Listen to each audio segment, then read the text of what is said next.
दोस्तों, इंतज़ार की घड़ियां समाप्त हो गई हैं और जिस दिन का इंतज़ार आप कर रहे थे वह आ गया है। दिल्ली देहरादून एक्सप्रेसवे 14 अप्रैल से खुलने जा रहा है। दिल्ली से देहरादून जाने में जाम और दूरी की वजह से जो समय 6 साढ़े 6 घंटे का लगता था, उस दूरी को तय करने में अब मात्र 2.5 घंटे लगेंगे। दिल्ली के अक्षरधाम मेट्रो स्टेशन से शुरू होने वाला यह एक्सप्रेसवे 210 किलोमीटर लंबा है। आप अगर दिल्ली से देहरादून जाने की तैयारी कर रहे हैं तो आपको इस एक्सप्रेसवे, इस पर स्पीड लिमिट, टोल, एंट्री और एग्जिट पॉइंट के बारे में जानना ज़रूरी है। हम अपने इस वीडियो में यह सब बताने जा रहे हैं, तो हमारी इस वीडियो को अंत तक ज़रूर देखें। दिल्ली का विकास, अच्छा ये इधर का भी देखने लायक है कि ये देखिए ये नीलकंठ वर्णी जो कि आप गोल्डन कलर में ये अक्षरधाम मंदिर भी आपको नज़र आ रहा है। और जो देहरादून, दिल्ली देहरादून जो हाईवे है 709B, उसकी शुरुआत जो है यहीं से, इस मंदिर के पास से ही हुई है। और आप मेट्रो स्टेशन भी देख सकते हैं कि ये अक्षरधाम का मेट्रो स्टेशन। तो यानी कि अगर मान लीजिए दिल्ली में आप रह रहे हैं और आपको ये एक्सप्रेसवे पकड़ना है दिल्ली देहरादून, तो आपको क्या है कि अक्षरधाम मेट्रो पे आना पड़ेगा या अक्षरधाम मंदिर। ये देखिए ये गेट भी आ गया, यहाँ पे साफ साफ लिखा है कि आपका दिल्ली देहरादून हाईवे पे स्वागत है। स्वागत तो अब हम लोग इस एक्सप्रेसवे पे चढ़ रहे हैं। हाँ। और आगे का सफर आपको दिखाएंगे और ये बस कुछ ही सेकंड में हम लोग इस एक्सप्रेसवे पे चढ़ जाएंगे। अब ये हम लोग की शुरुआत जो है देहरादून, दिल्ली देहरादून जो एक्सप्रेसवे है उस पर शुरुआत हो चुकी है, हम उस पर चढ़ चुके हैं। और इस रास्ते पे चढ़ने का मतलब ये है कि आप डेडिकेट होकर के 2.5 घंटे में देहरादून पहुंच जाएंगे। हाँ जी, मतलब जो पहले ये डर लगता था कि अरे 6 घंटे, 7 घंटे कि 10 घंटे, हाँ। मेरठ का जाम, उसके बाद मुजफ्फरनगर का जाम, मतलब दुनिया भर की दिक्कतें, रुड़की का जाम, हरिद्वार में जाम, तो उनसे मतलब बाईपास करके आप सीधे पहुंच जाएंगे 2.5 घंटे पे मतलब। और आपको एवरेज स्पीड भी आप 100+ यहाँ रख सकते हैं।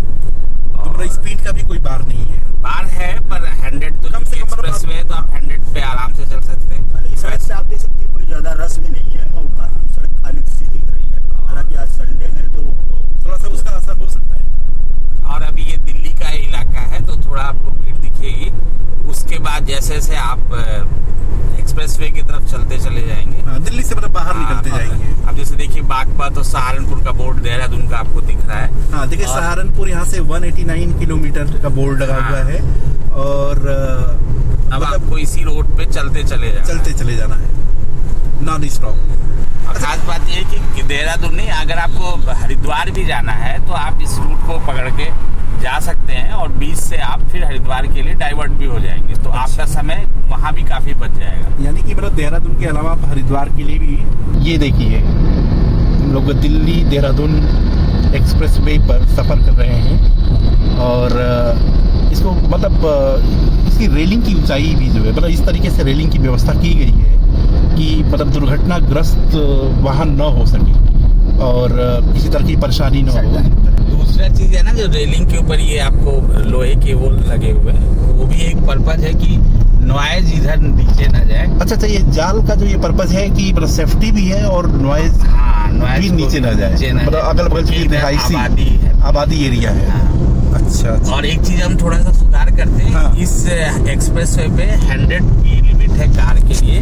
अच्छा। और बाइक के लिए 80 है। आप 100+ नहीं, 100 ही आप जो है क्या कहते हैं चला सकते हैं। मतलब 100 के ऊपर अगर गए तो आपको पेनल्टी। हाँ। अच्छा, ये 1033 वो भी है, टोल फ्री नंबर भी। किसी इमरजेंसी में कोई जरूरत हो तो आप कांटेक्ट कर सकते हैं। अब ये हिस्सा भी आप देखिए कि कितना खूबसूरत तरीके से जो सेंट्रल मीडियन है, मतलब डिवाइडर, उस डिवाइडर को बनाया गया है बहुत ही खूबसूरत तरीके से। और देखिए खासियत देखिए, आपको राइट साइड का कुछ भी आइडिया नहीं कि उधर से गाड़ियां आ रही हैं जा रही, आपको वो कुछ भी नज़ारा नहीं दिखेगा, आप डिस्ट्रैक्ट नहीं होंगे। रात में अगर आप गाड़ी चलाएंगे तो अगर सामने से गाड़ियां आती हैं, भले डिवाइडर है तो लाइट आंखों पे पड़ती है, पर चूंकि डिवाइडर ऐसे बनाए गए हैं कि आपकी आंखों पे रोशनी नहीं आएगी, तो आप बहुत ही बेफिक्र होके किसी भी समय एक जो परमिसिबल लिमिट है उस लिमिट से आप ड्राइव कर सकते हैं। इसमें एक साइड में, एक कैरेजवे में 3 लेन है, 3 लेन, पहला लेन, दूसरा लेन और तीसरा लेन, टोटल 6 लेन का ये हाईवे, 6 लेन का हाईवे है। और देखिए यहाँ पे लिमिट भी 100 और 80 है।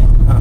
तो इसी स्पीड में आप चला सकते हैं मैक्सिमम। मतलब है कि एक्सप्रेस वे पर आप मजा लीजिए, 2.5 घंटे में देहरादून पहुंचिए, लेकिन अपने की स्पीड लिमिट का भी ख्याल करिए। मतलब ये गडकरी जी का लेटेस्ट एक्सप्रेस वे है ना? हाँ, ये लेटेस्ट है। हालांकि बीच में कुछ दिनों से ये अटका हुआ था, थोड़ा डिले था। एक घर का मामला था जो रास्ते में अच्छा, हाईवे ये के घर दौरान के मामले से रुक गया। घर के मामले से रुक गया था। उसमें जिसका घर था वो हाईवे के लिए अपना घर देने को तैयार नहीं थे और वो बीच सड़क पे आ रहा था। ये देखिए बीच में स्पीडोमीटर आ रहा है ना? जी हाँ, स्पीडोमीटर है। आप वहाँ पे भी आप पे नजर रखी जाएगी कि आप किस स्पीड पे चल रहे हैं, और सीसीटीवी कैमरास भी हैं। तो उससे अगर आप ओवर लिमिट पे जाते हैं, ओवर स्पीडिंग करते हैं, तो आपको फिर चालान भी कट के आपके पास स्पीड लिमिट जो है 110 किलोमीटर प्रति नहीं, 100 तो 100 की भी स्पीड से आप चलते हैं तो 2.5 घंटे में पहुंच जाएंगे। हाँ, 2.5 घंटे में पहुँच। मतलब है कि अक्षरधाम से आप 100 की स्पीड लीजिए और उसके बाद 2.5 घंटे में देहरादून लैंड कर देंगे। हाँ, क्योंकि इस एक्सप्रेस वे के जरिए डिस्टेंस भी थोड़ी कम हो गई है देहरादून की। अच्छा, जो तो, कन्वेंशनल जो हाँ, रूट था मेरठ वाला, उससे इस डिस्टेंस कम है। तो आप अगर 100 की स्पीड से चलते हैं तो 250 किलोमीटर अच्छा आता है। आप मान लीजिए कि मैं मतलब ऐसी बात कर रहा हूँ, अगर कोई गलती से अजान उसके 150 भी चला जाता है, मतलब उसकी स्पीड लिमिट की परवाह ना करते हुए, तब तो जल्दी नाप देगा। वो नाप तो देगा, लेकिन चालान भी कट जाएगा। जितना वो जल्दी पहुंचेगा उससे ज्यादा उसको पैसे भरने पड़ेंगे। लेकिन हम लोग ये सजेस्ट नहीं कर रहे हैं कि आप मतलब कि जो स्पीड लिमिट है उसको आप फॉलो करिए, और ये क्योंकि आपके लिए भी हित में है, और जो दूसरे लोग हैं, दूसरे जो को ट्रेवलर्स हैं, उनके भी हित में है कि आप स्पीड लिमिट को फॉलो करिए। देखिए कितना खूबसूरत बनाया गया है कि आपको ऐसा लग रहा होगा किसी आप आउटस्कर्ट्स के हाईवे पे हैं। पर सच बात ये है कि हम आप आबादी से गुजर रहे हैं, मेन आबादी दिल्ली से। की घनी आबादी से गुजर रहे हैं, और एक्सप्रेस वे से अगल बगल आपको इसका एहसास भी नहीं होगा। ये इसकी डिजाइनिंग का कमाल है। ये देखिए वजीराबाद करनाल का बोर्ड भी, नॉर्थ वेस्ट दिल्ली से निकल रहे हैं, नॉर्थ ईस्ट दिल्ली है ना, उत्तर पूर्वी दिल्ली। उत्तर पूर्वी दिल्ली है और पूरा घना इलाका है, पूरा लेकिन घना कहीं इलाका है। एहसास नहीं हो रहा है कि हम ऐसे दिल्ली के घने इलाके से निकल रहे हैं। मनोज तिवारी सांसद जी के इलाके से निकल रहे हैं। ये देखिए दिल्ली देहरादून एक्सप्रेस वे पर धीरे धीरे हम लोग आगे बढ़ रहे हैं, और ये जो सामने के थोड़े बोर्ड्स जो नज़र आ रहे हैं उससे पता चल रहा है कि ये लोनी का इलाका है।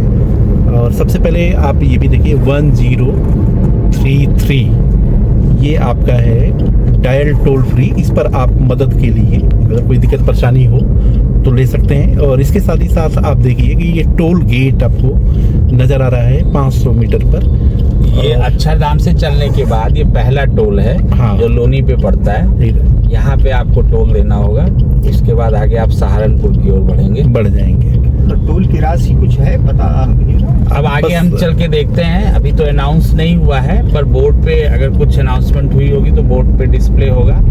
तो देखिए आगे आपको दिख भी रहा होगा टोल गेट, जो टोल प्लाजा है उस पे लोनी टोल प्लाजा लिखा हुआ है, और हम उसी की तरफ बढ़ रहे हैं। अब इसमें ये भी जानकारी दे दी जाए कि फास्टैग जो है कैश वाला जो मामला जो है, क्या है वो 10 अप्रैल से क्या है कि अब आप जो कैश नहीं दे सकते, आपको फास्टैग जो है अनिवार्य है। अभी देखिए टोल रेट नहीं आए हैं, तो इसीलिए बोर्ड पे आप देख रहे होंगे कि व्हीकल्स के साइन तो बने पर रेट नहीं लिखे हुए हैं। तो जाहिर सी बात है कि वो उद्घाटन के बाद डिसाइड होगा। तो फिलहाल तो आप अभी बिना टोल दिए मजा ले सकते हैं, निकल सकते हैं। देखिए आपको साफ दिख रहा है लोनी टोल प्लाजा, कुछ नहीं, आप जा सकते हैं और इसी रास्ते से आप सहारनपुर निकल जाएंगे। एक तो लीवर उठाता है तब गाड़ी निकल पाती है। यहाँ ऐसे कि जब तक आप कटेगा नहीं तब तक लीवर उठेगा ही नहीं। अब ये तो पूरी तरह मैनुअल फ्री है, तो ये अभी उद्घाटन नहीं है, तो हो सकता है कि बाद में कुछ असिस्टेंस के लिए लोग रहें। और अब जैसे कि नया रूल हो गया है कि कैशलेस हो गया है, तो अब मैनुअल इंटरफेरेंस बहुत कम होगा और आप आसानी से चांसेस कम हो जाएंगे। हाँ जी, मारपीट के चांसेस कम हो जाएंगे। लोगों की दबंगई थोड़ी आँख कम हो जाएगी। वो ये नहीं बता पाएंगे कि विधायक प्रतिनिधि हैं या विधायक की गाड़ी है या सांसद की गाड़ी है। ये भी एक बड़ी समस्या रही है और है भी। ऐसे तो दबंगों और नेताओं के लिए थोड़ी मुश्किल हो जाएगी अब। हाँ, मतलब जो उनके एक्चुअली नेताओं सांसदों को तो वैसे भी टोल फ्री होता है, पर उनके नाम पे जो लोग दबंगई करते हैं उनकी दबंगई कम हो जाएगी। मतलब टेक्नोलॉजी का ये फायदा है।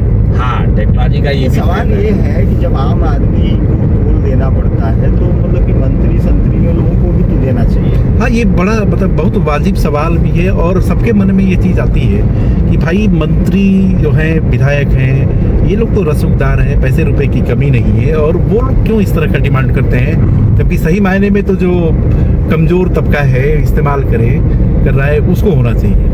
अब यही तो विडंबना है, क्योंकि हमारे जो सांसद और विधायक लोग हैं वो हर वक्त जनता के काम के लिए सड़कों पे दौड़ते हैं, तो इस नाम पे वो छूट लेते हैं। इसी अब नाम वो पे किसका छूट काम करते हैं ये तो हम भी जानते हैं और आप भी जानते हैं। लेकिन ठीक है, ये तो मतलब बहस का एक विषय है। हाँ।